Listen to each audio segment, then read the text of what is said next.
जय जय रघुवीर समर्थ. समर्थ म्हणतात की मुलं ऐकत नाही. मुलं ऐकत नाही म्हणून बऱ्याच ठिकाणी बऱ्याच घरामध्ये दुःख आहे, त्रास आहे. का तर आपली मुलं ऐकत नाहीत. मग समर्थ म्हणतात की मुलं लहान आहेत तोपर्यंत त्यांच्यावर उत्तमाचे संस्कार आपल्याला करता आले पाहिजेत.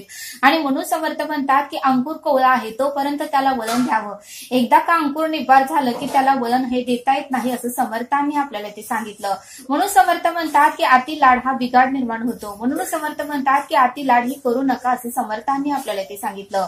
आपण म्हणतो की माझा एकुलता एक मुलगा आहे, एकुलती एक मुलगी आहे, मी तिचे सर्व काही लाड पुरवणार, ती जी वस्तू मागेल ती मी तिला देणार.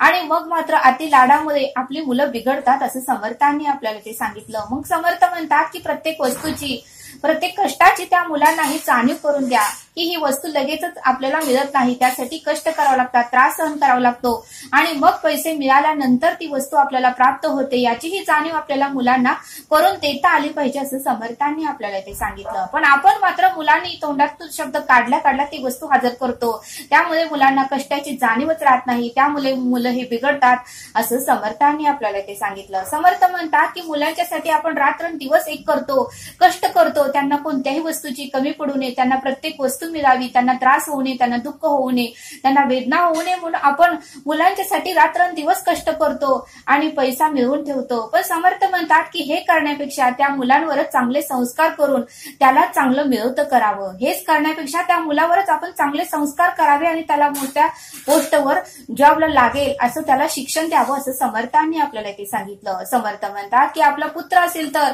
तो स्वतः मिळवेल, जर आपला जो पुत्र असेल तर तो स्वतः मिळवेल आणि पुत्र जर कुपुत्र निघला तर मिळालेली इस्टेट 6 महिन्यात तो खलास करेल. समर्थ म्हणतात की पुत्र जर सुपुत्र असेल तर तो स्वतः मिळवेल, पण पुत्र जर कुपुत्र निघला तर मात्र इस्टेट 6 महिन्यात खलास करेल असं समर्थ आपल्याला ते सांगतात. समर्थ म्हणतात की आई वडील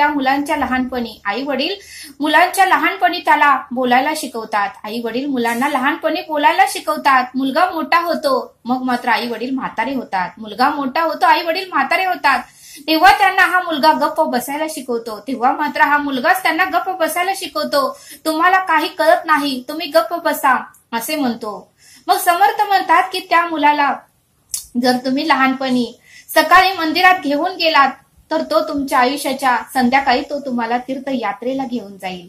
जर रोज मुलाला सकाळी मंदिराला घेऊन गेलात तर तुमच्या आयुष्याच्या संध्याकाळी तुमच्या वयस्करपणी तो मुलगा तुम्हाला तीर्थयात्रेला घेऊन जाईल असं समर्थांनी आपल्याला ते सांगितलं. आणि म्हणूनच समर्थ म्हणतात की तुम्ही जर त्या मुलाला आता ढाब्यावर हॉटेलमध्ये घेऊन गेलात तर पुढे तुम्हाला तो मुलगा वृद्धाश्रमात पाठवेल असं समर्थ आपल्याला ते सांगतात. आणि म्हणूनच समर्थ म्हणतात की आता ही संस्कृती चहूबाजूने झडप घालत आहे. म्हणून समर्थ म्हणतात की आज पश्चात संस्कृती चहूबाजूने झडप घालत आहे. व्यसनाचे वादळ आता सुटलेले आहेत. टीव्हीच्या काही चॅनलवरूनच मुलं हे त्याप्रमाणे वागू लागले आहेत.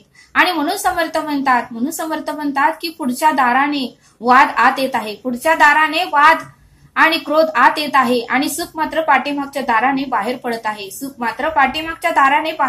आहे.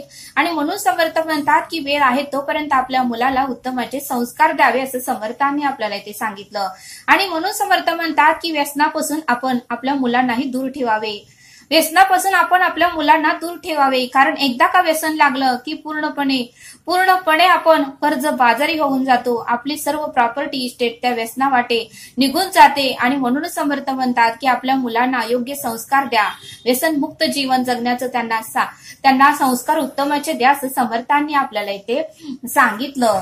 तरी आता आपण येथेच थांबूया. धन्यवाद. जय सद्गुरू.